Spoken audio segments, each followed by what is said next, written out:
Welcome to this podcast, Holistic Creators, where we share our unique and universal stories about shaping the future for the 4 Ps: people, planet, purpose, and profit.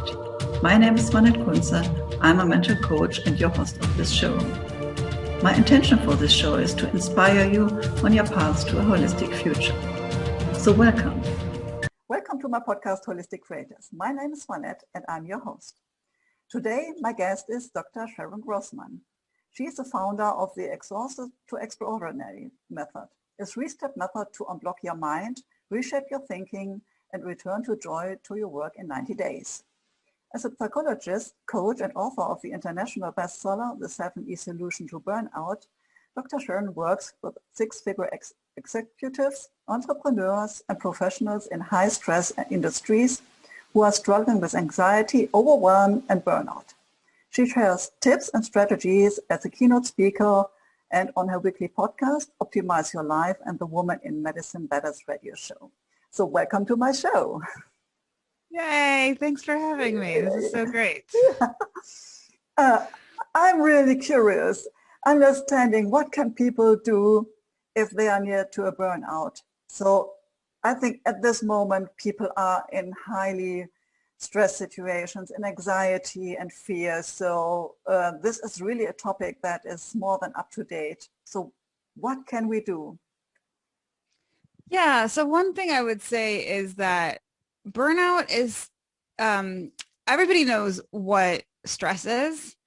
And so stress is basically something that happens when we feel like the demands exceed our resources, our ability to cope. And what I would say is that burnout is basically when you have stress that is accumulated over time, that is chronic. And so one of the things that we see is that people, people burn out and it depends where they are on the spectrum, right? Because it's not like I'm either burned out or I'm not. And so what you start to notice, probably the first thing, is that you feel really drained. You feel really, really exhausted. And it's a different kind of exhaustion. It's kind of like this mental exhaustion where it's hard to focus. You're maybe less motivated to do your work. It's just harder for you to do the things that you used to be able to do before because you just don't have the energy. And as a result of that, your productivity really goes down, which makes sense. And because you start to see that you're not as productive as before, that you're not able to focus as much as before, it really starts to affect your confidence levels. And then it becomes this almost like self-fulfilling prophecy where you're like, well, I can't do it. There's something wrong with me. And then you really don't produce as much. So it starts off with just this accumulation of stress. And then it becomes this perpetual cycle that sometimes we get stuck in. And so it's important to understand what's happening, to be able to identify it within yourself and then find ways out of that cycle. Okay, so how can people get this feeling that something is not going well at the moment, that they are in high stress levels? Because what I see is that people who are really these high achievers in this industry, they are always like running and doing their work, and they're very busy. So how can they feel that it is time that something is going to start, even going into a burnout? Yeah, I think people pretty much know what's happening to them. They know when they're feeling really stressed. They know when they're feeling really tired. They know when it's hard for them to focus. They just don't always equate that with burnout, right? So part of my job, as I see it, is to really educate people on what burnout looks like, because we've all heard the terminology and we may have even experienced it, but not had a name for it. And so sometimes when I help people see what it is and what the symptoms are and what it looks like, then they're like, oh, yeah, that makes sense. That's what I'm experiencing. Therefore, I am burning out, right? And so I think it's not like a complicated thing to understand. It's just that sometimes we don't put 2 and 2 together. We don't understand that it's not just stress. It's beyond, right? It's not just like because there's a difference between acute and chronic stress. So that's something to consider, right? We all feel stress from time to time. But when that stress is constant and it is one layer upon the next, and there's no release, there's no way of just kind of getting out of this pattern, then it becomes too much. You feel overwhelmed. That's a good word to think about burnout. It's like, I can't do it anymore. There's something wrong, and there is that sense of overwhelm that happens for people. So, the difference between, I just had a stressful day, but I'm okay, versus like there's this surmounting amount of stress that I feel buried. That's a difference. Okay, but again, if someone is used to having this kind of chronic stress on a high level day by day, so it is like kind of fluent to become this burnout situation. So how is this, how can I say, this border between just having higher stress levels, even if they are on a daily basis, and then going into the burnout? I think the key is to just see, number one, how is the functioning happening, right? Like, are they feeling all this chronic stress, but they're still functioning? And I don't mean just at work. I mean, when you get home from work, because what a lot of high achievers do is they pour all of themselves into their job. And so they give everything to their job, and then they come home and they describe it as, I've got nothing left to give. And that's where they take all their irritability out on their family, on their loved ones, and they feel guilty, and they wish that they had more patience, more sense of calm to sit with their kids and to play and to do all these things, but they're just totally fried. So you might still be performing well at your job, but you know that you're burned out if you're not yourself when you come home.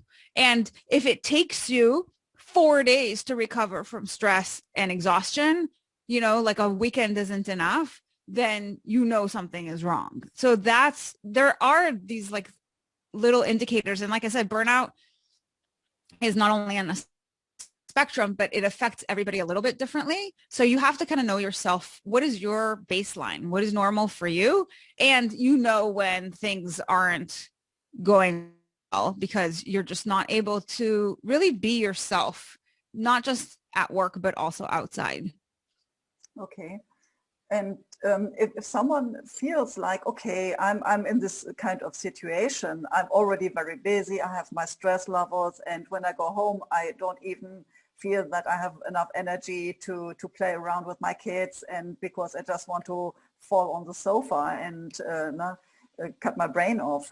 So how is it possible that someone is already feeling so busy now, starts also learning something, how he can cope with the situation, because it is already so much? Yeah, that's a really good question. And I think that's where coaching comes in really handily, because, initially I spent like 2.5 years writing a book on burnout.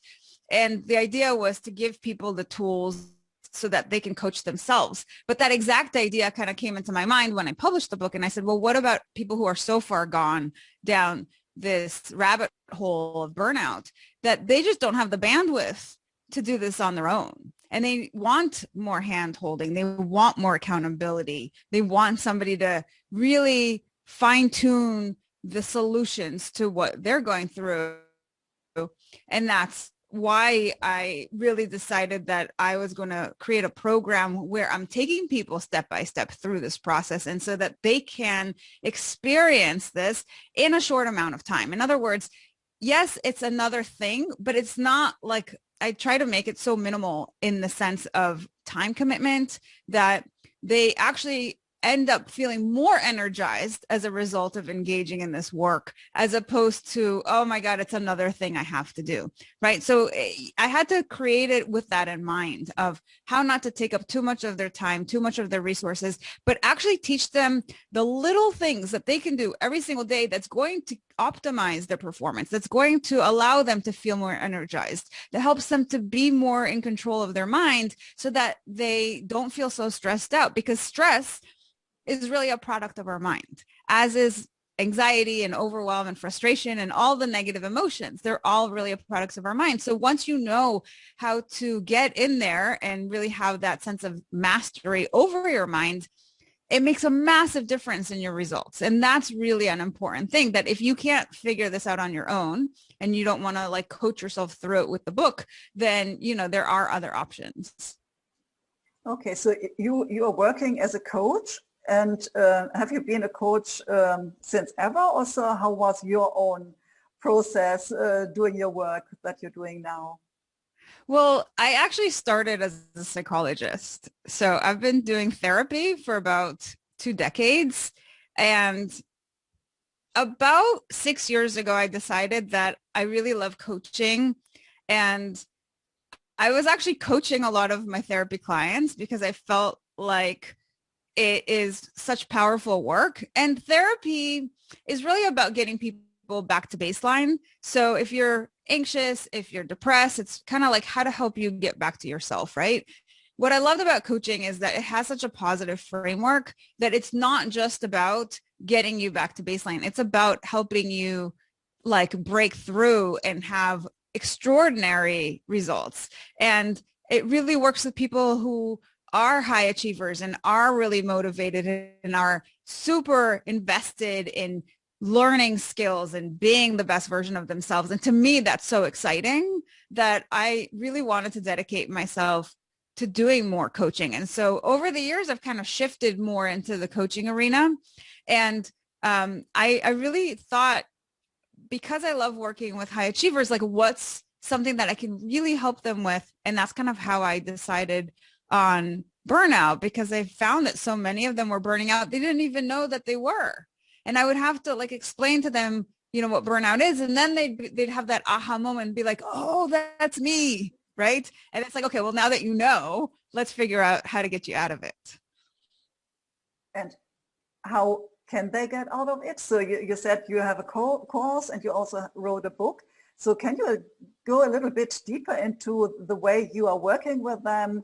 For example, if you have them in the course, what are the steps they are doing to perhaps first understand that they really are in a burnout, and then coming back to normal, and then going back into empowerment, and however this works? Can you give us a little bit more details about your work? Yeah, sure. So when I came up with the concept for my book, I really did a lot of research on what's out there in the burnout field. So not just people who had written books, but the actual research that is done. Because I'm a psychologist and I'm trained in doing a lot of research, I did it for my dissertation and so forth. So I was really looking to see like what are some practices that are proven and how to make all the things that I know also, not from just the world of burnout, but like from my experience as a therapist and a coach, how can I bring it all together to really build somebody up so that they get so much beyond their baseline?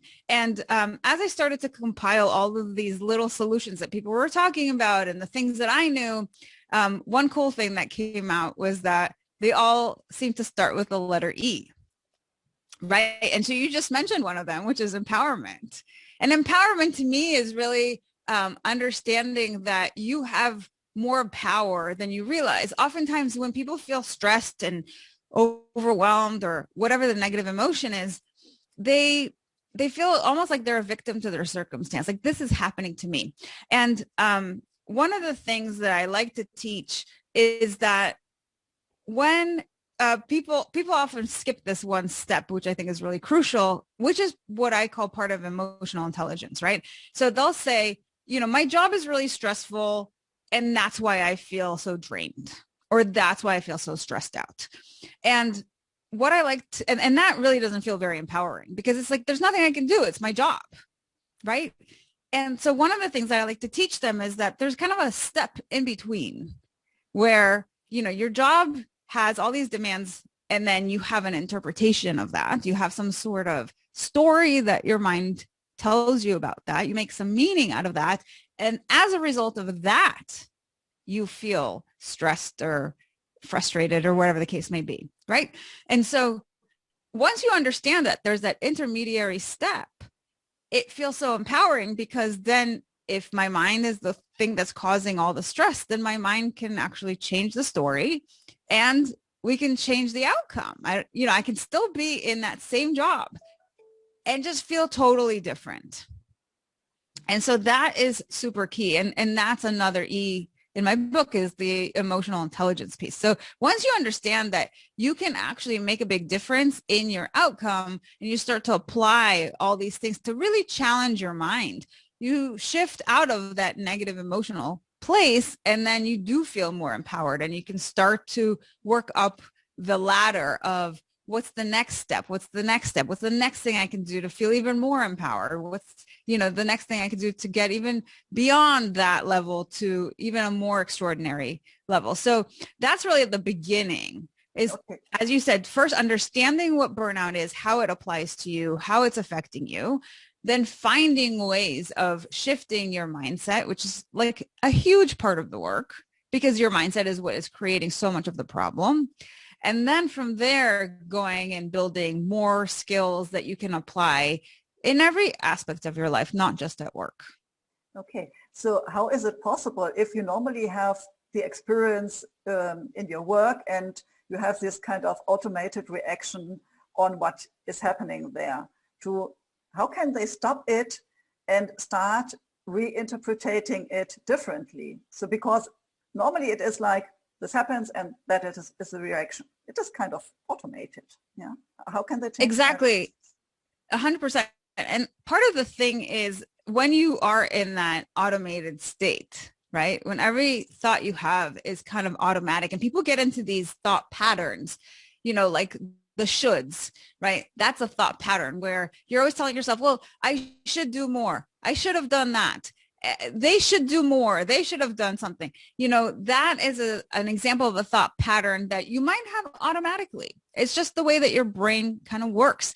And what I can tell you is that anytime you have anything that's automated, it means that it's coming out of your subconscious mind. So you're not really consciously thinking about it. Does it make sense for me to think like this? How is this making me feel? Like, you're not even conscious of this process. It's just happening. You're on autopilot. Part of the work here is, and this is one of the skills that I actually teach in my book, is how to be more mindful of the thoughts that you're having, so that you're bringing it out of the subconscious mind into the conscious mind.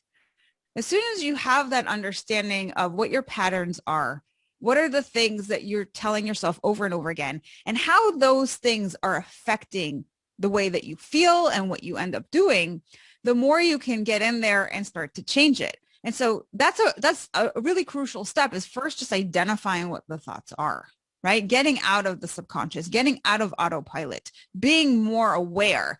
As soon as you have that awareness on board, then I teach different ways that you can challenge your mind, so that you can ask different questions, so that you can really reverse engineer the way that you want to feel and the outcomes that you want to create in the world. And so all of this really comes out of that foundation. And that's really the beginning of a foundational skill, and something that is so important to get people on the right path to making change. This is why I decided to actually create an entire training just on self-awareness, right? Just to get you to a place where you understand yourself more, that if you're not getting your needs met, you understand why you're not getting them met, what those unmet needs are, and what you can do to start creating shifts in your life, so that you feel more energized, so that you don't feel so resentful of other people, so that you're not always saying yes to everybody, right? So having self-awareness is super important. And I actually invite people and I encourage people to take the training, which is free. So you get an entire week of materials, videos, exercises, and an opportunity to engage not just with me, but with a group about how to become more aware of what's happening in your life, how it's affecting you, and how you can get to the other side. And by the way, that's happening all of next week, starting Monday the 15th. So if anybody is interested in that, I highly encourage them to join. Like I said, it's 100% free. And I don't know if you want to share the link for that challenge, or I can mention it. Yeah, definitely. Yes. So I will put the link in the description. Can you tell me a little bit more about this 5-day free challenge? So what is the title? What is it about? For whom is it the right thing to join? Yeah, so it's called Work and Live Smarter. So it's the Work and Live Smarter 5-day challenge. And really, it's for people who feel really stressed out, and they don't know either why they feel so stressed out, or they know why, but they don't know what to do about it. And one of the things that I find is that when people lack self-awareness, as you said, they might be on autopilot. The other thing that can happen is that they maybe make decisions that aren't aligned with their needs and what they really, their true essence. And so when you're out of alignment, it can feel really stressful to have to do things that aren't right for you, that don't feel authentic, perhaps. So that's one reason why people feel stressed out when they lack self-awareness. The other reason is because sometimes you're faced with a decision and you aren't tuned into yourself, so you don't really know what the right choice is. And so you get into overwhelm. You're overthinking things. You become anxious. Well, what if I do this and this bad thing happens and I don't know what to choose? And so it becomes really stressful. So those are a couple of examples of how self-awareness, when it's lacking, can really create stress in your life. And so what I'm doing over the course of these 5 days is I'm actually inviting people to look at themselves from 5 different lenses. So we start by really focusing in on your needs. So if you don't know what needs you have, or you feel like something's missing in your life and you don't know how to meet that need, you're going to gain a lot of clarity about that. So that's just day 1, right? And that is so crucial because so many times people feel like there's something missing, or that they give everything away because they're people pleasers, right? They want other people to be happy. And it comes from such a beautiful place. Like they just are very caring. But then they may not get those favors, if you will, reciprocated. And then that leaves them feeling maybe ignored, resentful, and depleted because they've given everything away. So this is an opportunity to really take a look at what your needs are. And from there, we talk about your personality. So oftentimes people don't understand that just because somebody else is doing something doesn't mean it's right for you, right? And we do this comparison all the time. Well, I should be doing that because Joe is doing that. And the truth of the matter is you have to understand yourself and see like, well, maybe what Joe does is good for him because he's an extrovert, but I'm an introvert. And so I have different kinds of needs. And so I have to really tune into myself to make sure that I'm aligned with what is good for me. Right. And so I really walk people through that process of understanding like what are not just your overall needs, but like your personality needs that you need to pay attention to, because otherwise you're really not going to be aligned with yourself, with your true self. So those are a couple of examples. We also talk about values. And, I was having a conversation with somebody the other day and I was mentioning this to him and he got like so lit up when I talked about values because at his job, he was describing how he was doing his regular work. And then his boss, knowing him, was like, oh, why don't you go ahead and take on this project? And he knew that this guy was so excited about LGBT rights and about, doing the right thing and promoting like differences and things like that. And he gave him this project to do. And it was so aligned with his values that this guy was like on fire. He was so excited to do his work, right? So when I said values, he was like, yes, that's exactly what happened to me, right? And so to understand what you value and whether the things that you're doing align with that. Oftentimes we kind of feel like we have to do things. We have to do them a certain way. We have to do them because everybody else is doing it. and we're not really checking in with ourselves. Like, what is right for me? And so again, this keeps coming back to this idea of like, what do I need? What do I value? Like all these things that help you understand yourself better. And from that place, you can make better decisions. And then just to add a couple more things. The other thing that happens as we're talking about stress is sometimes people get triggered. And rather than getting triggered over and over again and creating all this additional stress in your life, it's really important to understand what are the circumstances or the situations that actually trigger you so that you can either circumvent those situations and prevent all this stress from happening, or work on your mindset to not feel so stressed out about it. Because oftentimes it is, a story, as we said, a story that you tell yourself that becomes really triggering, especially if you tell yourself something that isn't true, but every time, you're in a situation, it triggers that same story and then you're stuck in that loop. So I really walk through a number of different types of triggers so people can identify what it is that is getting them into that place of major stress. And then we end with limiting beliefs. And actually, this comes back to what you were saying before, Swanette, about high functioning or high achievers, right? Because there's actually something out there. People can really look this up. There's like this new terminology that's been rolling around recently about people who have high functioning anxiety. And so this is such a perfect window into our high achievers often, because on the outside, they look like they've got it totally together, right? They're really driven. They're really detail oriented. They're super organized. They seem really calm on the inside, right? Or on the outside rather. But then on the inside, and as one of my clients actually described it, he said, it's kind of like I'm this duck.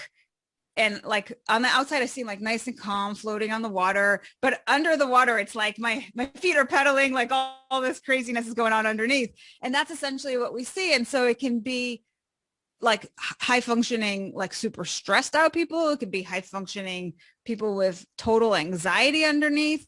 So whatever the case might be, if you're finding that there's this imbalance between your inner and your outer worlds, there's an opportunity there to really dive a little deeper and clean up some of that mess so that you really are in harmony with yourself. And that allows you to just function at a higher level and just have life be so much easier, like less effortful, less strenuous. And what I find actually is that people who get to that place where they've actually done all of this work on themselves, they're learning a whole bunch of different skills, and life is totally different on the other side, right? Like they get their energy back. They're really strategic about how they do things rather than just do them because that's the way it's always been done or that's how everybody else is doing it. And they have more satisfaction as a result. They just have a fuller life. And so that's really my invitation to everybody is if you're not there yet, it's not too late. Oftentimes, and if you think it's too late, that's just a limiting belief, right? It's just something that everybody can do. It's never too late. Your mind is always there for you, and you just sometimes need to apply some new skills, and it makes the biggest difference. Wow, this really sounds like a powerful challenge and definitely worth the time investment to overcome all this stress and the situations people are in, especially in the moment, because nobody knows where the world is going. And sometimes even all the routines are breaking down. This brings up more stress. So I will definitely put the link down in the description, and I invite everybody to join this challenge and to focus inside, to understand what is happening inside, to bring this out of the subconscious mind into the conscious mind, and then being aware where they can change, and becoming more calm and relaxed and making better decisions, of course. Great. Thank you. So, and coming a little bit back to the other things you have out, so it is like this challenge, but also you wrote a book. And you started already explaining about the two E's. What are the others? Because they are 7. I only heard 2, so 5 are missing. Exactly. So we started with emotional intelligence. Then we went to empowerment, and empowerment really looks more deeply at your energy. And if the things that you're doing are energy depleting or energy producing for you. So having more awareness. And again, so much of this comes back to being strategic about everything that you do and when you do it, how you do it, whether you do it or not, all of these things are super important to really having different results. And so we go from that place of empowerment to engagement. And there is a lot written about engagement when it comes to performance, optimal performance. And I like to talk about how kind of like how burnout is on a spectrum. I like to talk about how engagement, there's different kinds of engagement, and different kinds of engagement can lead to burnout. And on the other end of the spectrum, it can lead you to optimal performance. So it's really important to understand the way that you engage with your work and whether that is working for you, and you'll know if it is or isn't, right? Because what we see is, especially with high achievers, is they pour all of themselves into their work. And this is what we call over-engaged, right? Where they're just like pumping all their energy in and they're frantic. They're kind of running around constantly, like with this buzz of like energy, and it's like overkill because it's not sustainable, right? They're doing it from a place of, I want things to work out and I really care about my job and I want to have good performance and so forth. So really from that place of caring, but it's not strategic, right? It's not like a long-term solution to the problem. And so really teaching people how to go from that place of either over delivery or the other end of the spectrum, you can have people who are disengaged. They're not, they're maybe bored at their job. And that's a different kind of burnout. That's like, oh, I have to go to work and work sucks. And like, it's not very stimulating. And those are the people who are looking for more challenge. And so when you know that about yourself, it's not just like, oh, this is boring, but like, how can you make it more challenging? What interests you? And like, really, again, that self-awareness comes in so handy, because once you really understand yourself, you can make your job so much better. And if it's not possible, I think a lot of this takes creativity, right? If it's not possible in your current position, then what else could you do? And sometimes you can stay in the same organization and propose a position that doesn't even exist. But you have to know yourself and your needs and your talents and all of these things before you can dive in even deeper. So engagement is a huge part of what you want to think about when it comes to your performance and to burnout. And then we go into the fourth E, which is efficacy. And that's about your confidence in your ability to do your work. As I said before, when you're in that place of burnout, oftentimes what we see is that you end up in this self-fulfilling prophecy where, you're feeling drained and you're not able to perform. And then it starts to affect your confidence. And then that becomes, self-fulfilling prophecy. And we call these self-efficacy spirals. So you can go down a very negative spiral where, let's say you really tried your best on a project and you experienced some failure. It didn't go the way that you wanted.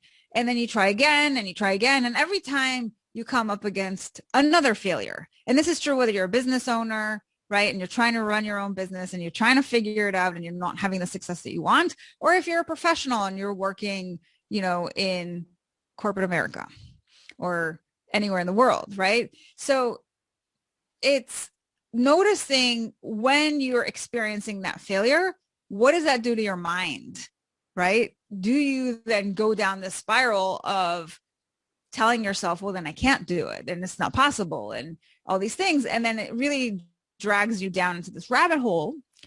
And then if that happens, I talk about how to reverse the spiral, how to stop the spiral, how to and the other thing to keep in mind with spirals is sometimes you have a success. And so you can go in an upward spiral, but that's also something to be mindful of, because sometimes people get too used to success that they're not as invested in the work, and then they slip, and then that becomes a negative spiral, right? And the perfect example, and something that I talk about in the book, is like what happened with Blockbuster. So I don't know if they have that out in Spain, but Blockbuster was this like mega chain of video, like VHS tapes and video rental, and it was like the place you would go all the time to get your movies, right? But then Netflix came out, and Netflix actually went to Blockbuster and said like, hey, what if we shipped videos to people's homes? And Blockbuster was like, we don't need to do that, like we got this thing covered, right? And so they had success, and they didn't really check themselves about like, are people's needs or consumer needs changing over time? And do we need to rethink our model? And so they basically like said no to Netflix. Netflix ended up launching on their own, and the rest is history, because now everybody, we went from like shipping videos home to now just having everything on demand. Meanwhile, Blockbuster declared bankruptcy, and they're no longer in business, right? So this is the kind of thing that can happen when you experience success and you're not monitoring and you're not as invested. You're kind of like, yeah, I can take my foot off the gas. It's no big deal, right? I got this thing covered. Overconfidence, maybe. Yeah. A little bit of arrogance, perhaps. That's another issue. Then from that place, these are all things, these first four E's that I just mentioned, they're all things that really you need to be really active with, right? Things that you have to do. And what I like to do in the second half of the book is really talk about this Buddhist concept of non-doing, right? And this is more about just being and how to be. And it's like as the higher up you go in your self-development, your personal development, the more you understand this concept of, I got to go beyond just doing things. Like I have to learn how to be in this world. And so one of the things I talk about is effort, right? And there's this whole equation to take into consideration, the balance between the effort that you put in and the rewards that you reap out. And so being, again, really strategic, really mindful about what am I doing? Why am I doing it? What's the reward on the other side? Is it intrinsic? Is it extrinsic? So really being aware of all of these things, because it's about motivation at the end of the day, right? You want to be aware, and also bringing in, for your listeners who are in tune with, more of a spiritual practice. So the idea of you don't always have to work so hard, and sometimes you can manifest things and bring it in with less effort, but you get like bigger rewards. So it's really about harnessing all of these things into your life. And then lastly, it's about and I missed one. So the fifth one was energy. And that's really about understanding what you need to do in terms of self-care, making sure that you have the energy that you need to keep going. And, I talk about this a lot with people, and I see they have this aha moment. And it's interesting to me that we actually don't think about ourselves in this way. But when it comes to energy, right, we all have smartphones these days. We're all kind of super attached to our devices. And when our smartphone is like low on battery, what do? Plug it in, right? You see that you've got like 10% charge or 20% charge, and you're like, oh my God, I got to plug the phone in, right? We don't think about ourselves that way. And oftentimes what we see with high achievers is they're actually pushing themselves to expend all of their energy, irregardless of where their battery level is at. It's all about like focusing externally.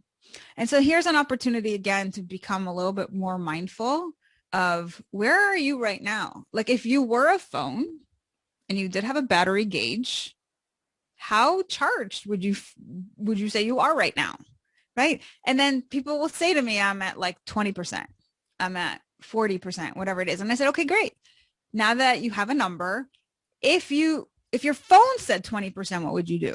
They're like, I would charge it in, and it's like, okay, so then that's what you need to do for you. What does that look like for you in terms of self-care? And self-care is like the umbrella term, but it means different things to different people. So understanding like what charges you up, what are the things that you need to do to de-stress, to calm yourself, to relax, to feel good, and to power yourself up, and to, like it can be like eating something that gives you a burst of energy, but that thing has to be really holistic. So it's not like you have a sugar crash after, because what we see is a lot of high achievers, they're so like, I just got to push through. I got to push through.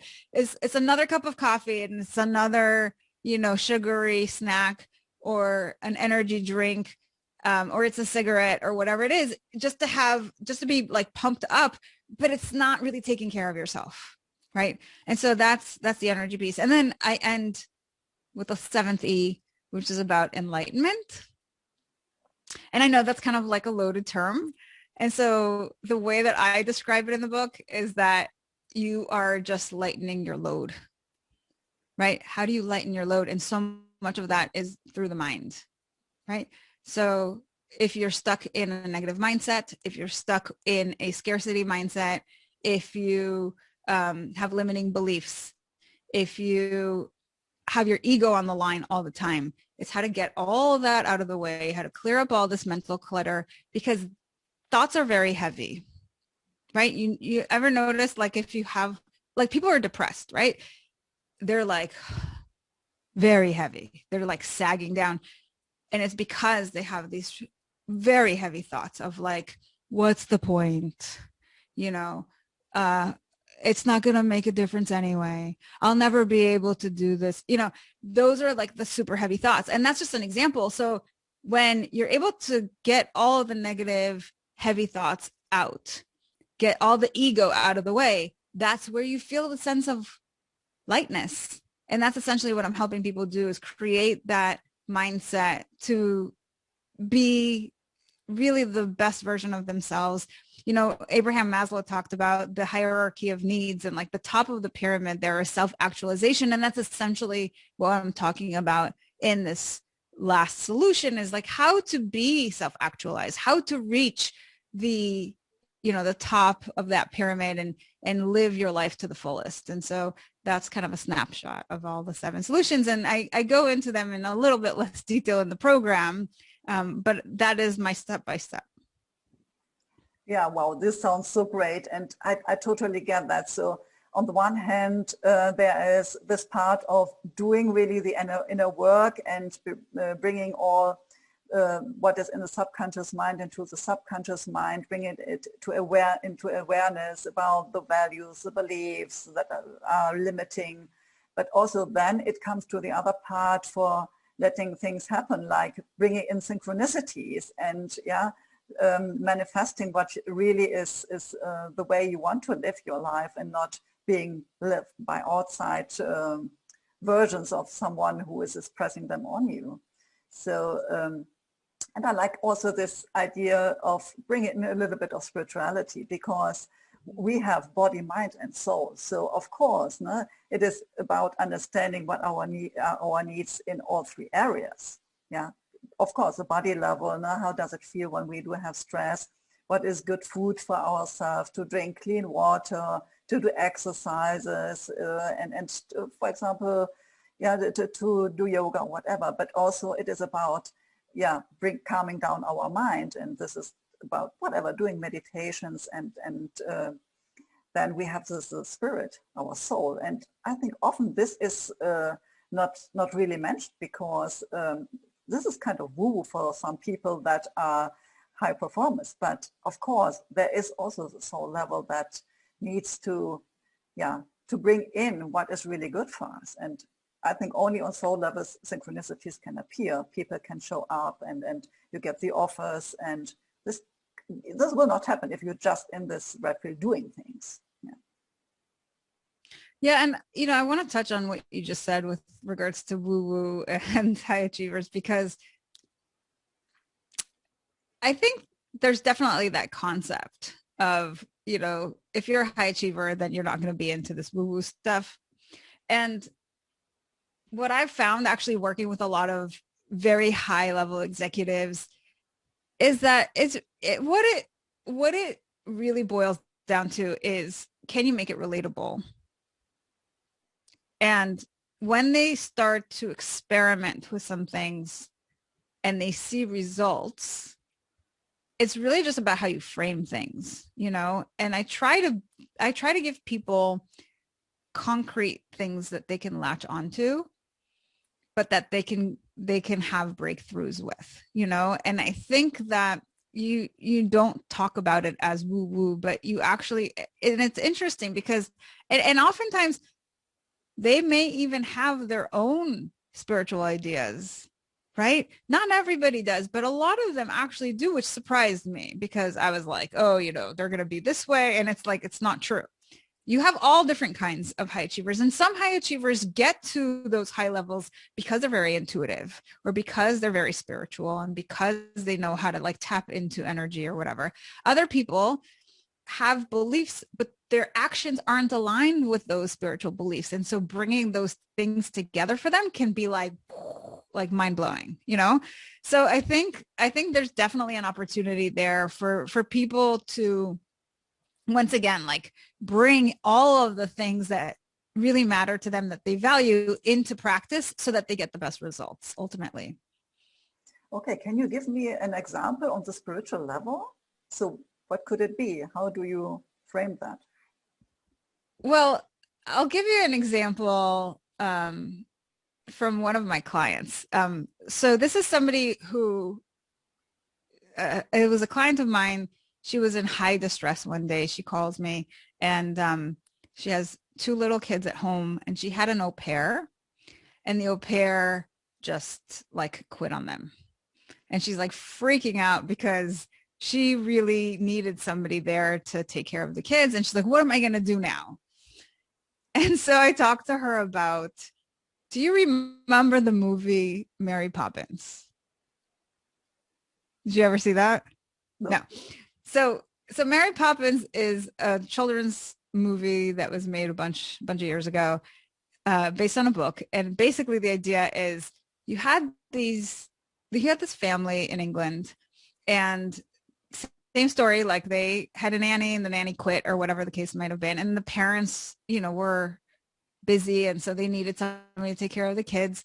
And so they were going to interview a whole bunch of potential nannies. But what the kids did in that movie was they decided that they want the nanny that they want. And so they wrote a letter to their like potential nanny, if you will, and said, you know, we want you to be like this and like that and all the things. And then they took the piece of paper and they gave it to their dad.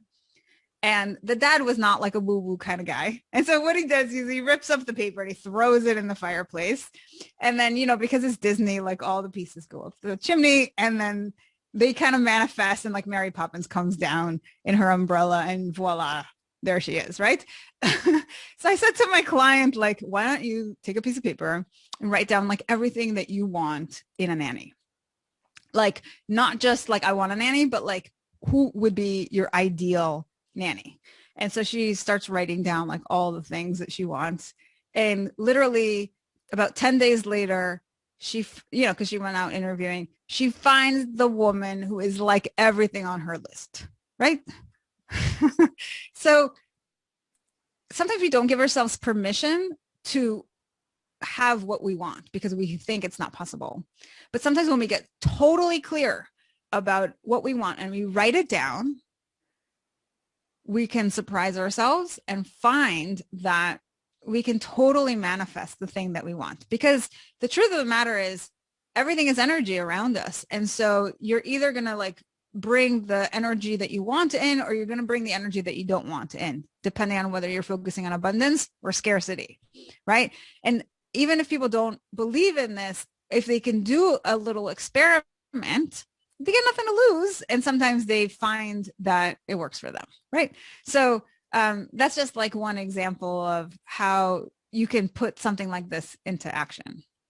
Yeah, absolutely. So I sometimes do a method that is asking people to focus on everything that is green in one room. So they have 1 minute looking around, focusing on everything that is green.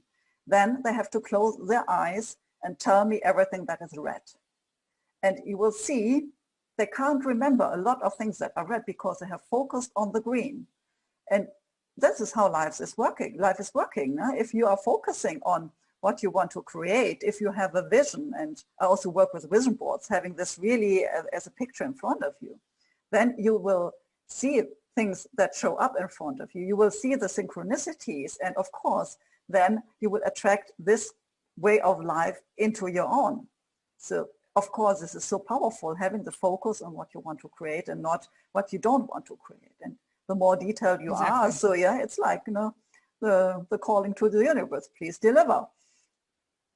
And things will show up. Yeah, and I talked before about this self-fulfilling prophecy that people get into. And one thing that people don't really understand is that self-fulfilling prophecies can actually work in both ways, right? If you have a negative belief, you create the thing that you're not satisfied with. And then the more you see that production or that outcome, the more it reinstates your belief that it's not possible, that you can't do it, and so forth. But it can also work in a very different way where you really believe like you can totally do something, and then you do it. And the more you do it, the more you believe that you can do it. And then you get into this self-fulfilling prophecy that is positive. And so basically what I tell my clients is, if both things are true, what do you choose, right? Then you got to like align your mindset with the thing that you want, because alternatively, this is where you end up. And when you talked about like, oh, some people don't believe in woo-woo, this is what happens a lot of times, is like they just don't believe like they can have the things that they want. They don't believe that they can do the things that they want to do, or whatever the case may be. They end up over here. And so I really invite people to experiment with, like, even if you don't believe it, just allowing yourself the possibility that it might be true. And if you just have that little crack, that little window of opportunity, it might be enough to get you started. Yeah, absolutely. So what I hear already, you are so inspiring. And I would like to ask you, are there any other people or books or something else that inspired you? Oh my God, yes. Well, my hero, I'll start with her, is Brene Brown. And I love her so much because not only did she do amazing research on something that nobody was talking about, which is shame and vulnerability, which really opens up the conversation with a lot of my clients, because it's amazing how many people walk around in shame. It is amazing. And like nobody's talking about it. And so the fact that, she created resources for that, and she's able to talk about this journey of going from that place to the place of being wholehearted and really embracing yourself, is like out of control. But the other reason I love her so much is because she basically walks the talk, right? She talks about vulnerability, and then she gets up in front of people and she's 100% vulnerable. And she does it in her amazing Texan flair, where she has all this humor and she cracks me up. And I just absolutely love that. And I'm like, I wish that one day that I can be like that, where I'm just like funny and vulnerable, and like people can really like feel the way I feel when she's on stage. You know what I mean? Like that is just a dream. And so super inspiring. And actually recently I recommended one of her books to my clients, The Gifts of Imperfection, because as you probably know, a lot of high achievers are often perfectionists, and she was getting caught up in like tons of anxiety, lots of shame, and all of this perfectionistic stuff, which was really getting in the way of achieving more.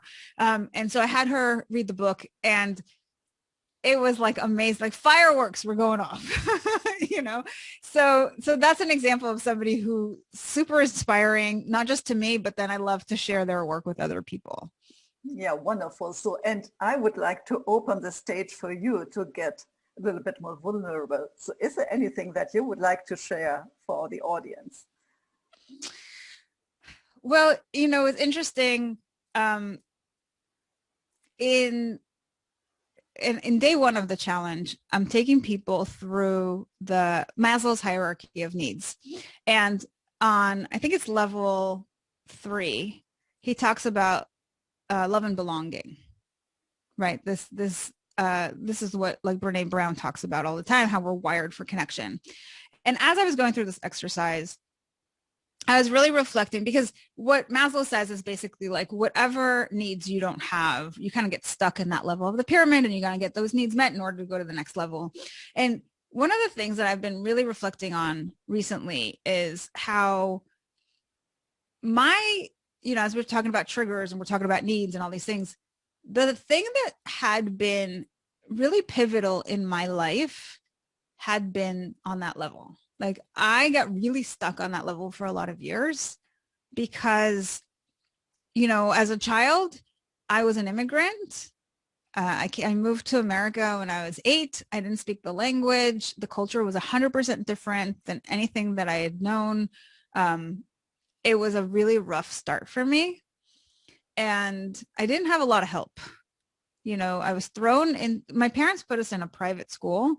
And they had no resources in that school. So I didn't really have almost any tutoring. And I started in 3rd grade. So can you imagine when kids are like reading and doing science and all these things, I couldn't even put a sentence together, right? And so from a social perspective, it was even more of a blow than an academic perspective, because I just felt like I didn't fit in. And when you're a kid, like that's the one thing you want. You just want to fit in. You just want to be like everybody else, right? And then I noticed that even like over the course of time that everywhere I go, I have this thing that gets triggered over and over again, which is I don't fit in, I don't belong, I'm different, all these things. And it's been really an interesting journey to kind of reflect on that. And the most recent experience I had of that was about, I want to say 3 or 4 years ago. I did a yoga retreat. And so I got on a plane. I knew the teacher. She was my yoga teacher, but I didn't know anybody else there. And so I fly all the way out to like some remote lake in Guatemala, and right. And there's like a whole bunch of people, and it's like amazing because the place is beautiful and we're doing yoga every day and we're eating amazing food and everybody's like in that yogic state and what have you. So they're all like really kind and beautiful people, but there's still that like rub of, who am I and how do I fit into this and all this kind of stuff. And it really hit me when I was there. Like, here I am, I'm like an adult. I'm in the middle of my life and I'm still dealing with this crap. You know what I mean? Like I'm still having this come up, and it's less, it's gotten easier. I've become more comfortable with who I am and showing up as I am and all this kind of stuff. And just like knowing that I don't have to be everything to everybody. And like, I just like find the people that I really resonate with, and that feels really good. And also because I was always an introvert, so I wasn't like friends with everybody. It was like, here, these are my people. Right. And so I think like over the years, it was just like this, understanding that there's nothing wrong with me, which for a lot of years, I really thought there was something wrong with me, it was like this unfolding over years of like experience in different settings to understand like what's actually happening and what does it mean, and how the mind makes up all these stories. So I went from like there's something wrong with me to I'm just different and I don't fit in with everybody, and that's okay. And as Brene Brown talks about, and this is one of the things that I actually talk about in the challenge, is the difference between fitting in and belonging, and how when you belong, when you feel that sense of belonging, you don't have to try. You don't even have to try. Right? We talk about effort. Like, it's like you just show up as you are, and it's like, boom, round, like a round peg in a round hole. You just fit right in, and it's not like I gotta like figure out how to squeeze in there because it's not exactly the right shape. It's like perfect, right? And I had that experience a couple of years back. I went to an energy psychology conference, And I fell in love with all the people and with the vibe and with the teachings and all the things. And I was like, oh my God, this is home. Like I found my people and it felt so good. And it wasn't like I had to do anything. It was just, I found like what feels really true for me. Right. And so I've had this massive evolution from that place of there's something wrong with me to I know who I am and I know where I belong. And that is extraordinary, that whole journey. Wow. Thank you so much for sharing this. And you speak so much out of my heart, because I had the same experience from starting not belonging to this kind of world. And then now I found where I really have to live and who's my tribe, with what kind of people I want to share my life. And this is really such a huge difference. And yeah, thank you again for sharing this with me and also with my audience. Sure. I think it's an important message because I think a lot of people are still struggling with this. So, if it can inspire people to know that you just have to find the thing that fits. And the more you know yourself, the more self-awareness you have, the easier it's going to be. Right. So again, kind of like encouraging people to work on that aspect of themselves. Yeah. Wow. So you have been so inspiring all this. Well, we already spoke 1 hour. And if people now want to reach out to you, how can they come in contact with you? Do you have a website, or can they find you on somewhere on the social media, Facebook, Instagram, and of course, joining your challenge? Can you share a little bit about your contact details? Yeah, so I would say the best way to get in touch with me is through my website. It's drsharongrossman.com. And I've got links to a whole bunch of stuff there. So for people who want just to kind of start off with a bunch of resources, I created a mindset mastery starter kit that you can download for free. And it's got a whole bunch of articles and videos on a lot of the topics that we covered today. So, stress, anxiety, burnout, imposter syndrome, self-sabotage, like all these different things. You can really just start out with just downloading the entire kit and seeing like what interests you and what speaks to you. And that's a great thing that you can access from the website. I've also got a link there to my Burnout Meter. So if you want to kind of see how you're affected by burnout, you can fill that out and then we can schedule a call and I can go over the results with you and talk about like, okay, this is where you are and this is what you need to do, kind of next steps. I've also got a free webinar on my website. So people who are interested in learning more about mindset shifts that they need to make in order to avoid burnout. So again, coming into the perfectionism and the imposter syndrome and all these things, that's on there. So I've got a lot of different resources. There's also a link to the book that will take you to the page where you can learn more about that. So there's like all the things in one place. And so that's the place that I would really highly recommend people go. I don't have a link right there for the challenge, but we'll put it in this video so you guys can access it. Definitely. I will put all the other links also in the description so that it is easy for people just to click and reach out to you. Perfect. So last but not least, do you have some tips that you would like to give our audience at the final now? So, a lot of the work that I do is around mindset.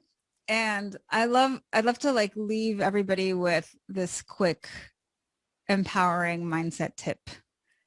And so I'll share a little story that kind of goes into that. When I was in labor with my first child, I had a doula, and I was at this point where I'd kind of resigned. I was just like, they kept threatening me, like, if you don't push this baby out, we're going to have to, suction it out or whatever the case may be. And I was just like, I guess that's what they're going to have to do, because like I'm doing everything I can and it's not working. Right. And this doula's there on my side. And she says to me over and over again, like almost like chanting it in my ear. She's like, you are stronger than you think you are. You're stronger than you think you are. right? And she just keeps saying that over and over again. And it was like in this place where I'm just completely physically exhausted. I'm like mentally drained. I'm in this place where I've just totally given up. I'm like, okay, just do whatever you need to do, get this thing out. You know what I mean? To like all of a sudden getting revitalized and say like, I got this, you know, and somehow having like that second wind kind of kick in and like pushing the baby out. And I want to share that because that's true, whether it's like a physical challenge or a mental challenge that you're going through. Sometimes you might feel like you're at the end of your rope, that nothing is going to change it, that it's too hard, that you can't do it, or whatever the story is that you're telling yourself. And I want to leave you with the idea that you are stronger than you think you are, and that you can have what you want in your life. And you just have to become better aligned and really believe in the things that are going to work for you, and really work hard to release everything that doesn't work for you. And if you do that, you're going to have a much more beautiful life. Thank you so much for all you have already shared, for all the wisdom and for the invitations to the free offers. I'm so happy that you have been my guest on this show today, and thank you so much. And thank you so much for having me. Okay, bye. Thank you for listening or watching my podcast, Holistic Creators. If you want to know more about how I can help and support you, have a look at my website, Spiritual-Changemaker.com. You can also join my Facebook group, Spiritual-Changemakers-Community. Stay tuned for the next episode by subscribing to this channel. And you also can check the previous episodes.